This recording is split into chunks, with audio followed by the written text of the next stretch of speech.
This story begins like most. I had a great childhood as far as being able to grow up at a time when there was so much opportunity for a kid. Growing up in that neighborhood and having the friends I did. Most of the families in the neighborhood were first generation immigrants that had bought into moving to this new land of opportunity, the cultural mosaic, and were now busy working to put food on their table and a roof over their kids' heads. And we probably had about a half dozen to a dozen kids that were in my age range, give or take a year or two. Being able to freely knock on doors, getting kids to come outside, and things like playing street hockey were a near everyday occurrence. We also lived close enough to St. John Bosco Catholic School, and where we were located allowed us to see most of the kids walking their way back to where they lived, passing our place, and they would sometimes stop to talk or we'd hang out, and in no time figure out what we were going to do next. It was a very carefree lifestyle and a childhood at a time when parenting culture was very much geared around kids being outside and enjoying all that the outside had to offer. There was very little to no fear or worry of bad things happening to us. And I say that as a child of a very overprotective mom. When it wasn't hockey or playing with toys we had been gifted or bought, we would go to the nearby store to buy hockey cards, which led to collecting, trading, and finding all sorts of neat games to win cards we needed from other kids' collections. We'd bring the cards to school, and I fondly remember the amount of time spent in the morning before class would start, at lunch or recess. These were very popular games for any kids who were collecting hockey cards. They included card throwing games, one where the winner was based on how close they had their card land after it hit the wall. The other would be how it would land on a card already on the ground. And then there were knockdowns where a card was placed against the wall and the thrower had to knock it down with his card. The last two were sometimes close to a dozen cards into a pot of winnable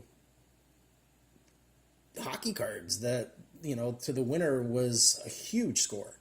Flipsies was a game where you would call front or back, just like a coin toss, and Farsies was basically a contest to see who could toss their card the farthest. These games were all geared around trying to win as many cards that we needed to finish our sets. I loved collecting goalie cards. That's all I would keep, and I'd pretty much trade the rest. From a very early age, I loved playing goalie, and we had so many memorable street hockey games that there were some really amazing memories formed around all these experiences, and this kind of upbringing was just amazing. These were some of the more fond memories I remember as a kid growing up on Hatherley Road.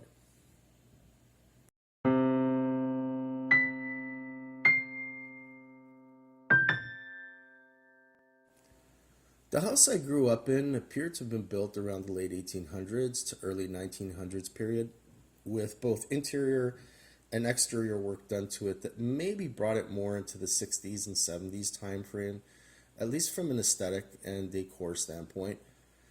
This was particularly the case in the second level of the house, and when my parents originally bought the house, they purchased it with my aunt and uncle, who at the time had moved to Canada from Italy. And this was their way of buying into a place to live while they worked in a new country they had just arrived to. That unfortunately came to an end, and I don't know the exact timeline or all the details, but I know it happened when I was still very young. Dissatisfied with what Canada had to offer, my uncle wanted to return to Italy, and when this happened, my father took full ownership of the house. There are parts of the house that remain the same from the original build. The basement had a door that was very different, nothing like what I'd ever seen then or even now. The basement entrance had bulkhead cellar doors, the kind of enclosure that is on a pitched angle with two doors you open like French doors and where they lift upward with each door resting on their respective side and fully open. And with a set of concrete stairs that allowed you to progress down to the entrance of the basement. If I had to describe the door, it looked to have been constructed with very old hand-forged hinges, a hand-forged locking mechanism and long bar from the inside, and a very unusual door handle mechanism and lever to open and close. The door itself had the appearance of one constructed in medieval times.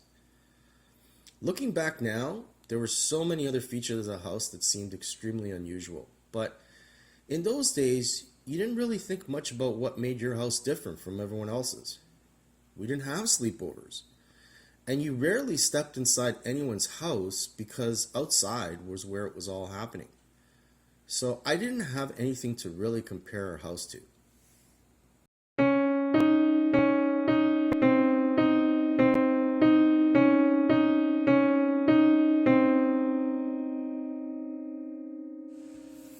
What I remember is representing some of the early times of recognizing something strange was happening at that house was the sounds that I would hear at night. And when I say night, I mean while everyone in the house was asleep. It sounded like somebody was walking upstairs. We had wooden floors, and you could really hear the sounds when the house was silent.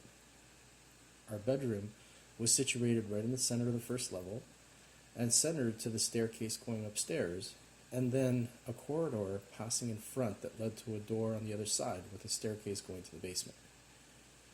So the staircase going up to the second level had no door at the bottom of the staircase, and if I heard a sound of someone walking down the stairs at night, there was no door at the bottom of the stairs to prevent them from walking straight to our bedroom. Our bedroom had a windowed style door, and if I caught the right angle, I could see the bottom of the stairs. Oddly enough, having this situational awareness at such an early age gave me a sense of comfort I was going to be all right. The door to the basement was an extremely different matter. It was one that was out of view and was always the one that concerned me, especially at the point when I began to really notice what was happening in the house. Of course, a basement seems to have this darkness element and association to it as a kid, but this was different. When I started hearing steps coming up the stairs, it had a more immediate fright factor to me because I had always felt like something was down there. And so there was a door that would need to be opened to go down to the basement. It looked like a regular wooden door that was quickly put together with a latch that allowed you to lock it from the outside. So I began to lock it before I went to sleep every night. Even if I heard those steps, I was somewhat reassured that the lock on the door would keep me safe. And the sounds happening during the night were frequent. These were the two areas of the home that I focus on for the purpose of retelling the story, but there were certainly many other examples of events that happened throughout the rest of the house. And as a frame of reference of age, we're talking about around the time I was 6 to 7 years old when the events that I'll be getting into shortly occurred. So these are things that you recall when you slowly begin to develop a coping mechanism against something you seem to be noticing that no one else in the home is talking about, and to a seemingly insurmountable situation. One of the events, still keeping with the basement of the house, is when I heard someone coming up the stairs. But this time, something sounded different. There was silence on the landing, followed shortly after with steps in the corridor. Wait, I thought. The door was locked. How did it get through? Did Mom go downstairs after I went to bed and left it unlocked? I used to always close that door, and that alarmed me. The bedroom had two bed configuration, with each bed at opposite ends, and a door in the middle that went out to the hallway, and a very large window on the other side of it. When I was lying down, I was usually facing a wall. And at that moment, I was overcome with a panic because I heard these steps progress from the staircase to the corridor, and now I was hearing them in my room. I followed that entire sequence of events with alarm, but also with enough calm and awareness not to show I was awake. I lay still the entire time. I didn't know who or what it was. It could have been a robber. I didn't know at that point yet. All I knew is that they managed to get through the door, and our usually creaky bedroom door made no sounds, so someone, somehow, whoever it was, gained entrance into our room. I knew that there was some weird stuff going on in the house, but you never really know until you're facing the very thing that is the source of your concern and fear. So, I'm facing the wall as the sounds of the footsteps are approaching my bed. Even as I retell this now, I'm getting goosebumps. I don't know where I found the courage to try to start to turn my head, but the moment I began to try to turn to look to see what it was, I felt an ice-cold hand on my face, pushing my head back down in the previous position, and doing so in a way that was emphasizing a control over me to remain still. That frightened me to the core, and I laid still. I didn't know what was going to happen to me next. That frigid feeling of that hand on my face slowly lifted away, but I still felt the impression of it on my cheek. And even as I try to describe this now, I have this very unsettling feeling trying to explain the experience. That was when I knew that the entity living in the house could overcome any obstacle to get to me. It took a while, but I managed to muster enough courage to talk to my parents about all the things that were happening. My older brother had also had several different experiences, but the age gap between us for some reason didn't really offer us an opportunity to share these experiences until much later into our adulthood. I remember asking him when we were older if he witnessed anything weird happening to him in that house. He told me that while using the upstairs washroom, he would suddenly see the doorknob frantically and erratically turn like someone was trying to get inside. And he thought it might have been me messing around with him. And I told him I would never do such a thing. That's just not something I would do, especially given the things I experienced in the house. So when I was telling my parents what I was seeing and experiencing, I guess they just thought I had a wild imagination. I actually remember getting spanked once because I got up in the middle of the night after I heard a frightening sound coming from upstairs and managed to work up enough courage to approach my parents' bedroom and was reprimanded for waking up my father, who had to get up early the next morning. I now realize that this all contributed to the way I repressed these experiences and why I would not share these stories with anyone. There were other instances that contributed to this feeling of repression, where even shouting was not possible when these things were happening in the house. I remember being awoken with this strong sense of urgency and fear. I had my mouth wide open, but there was no sound coming out of it.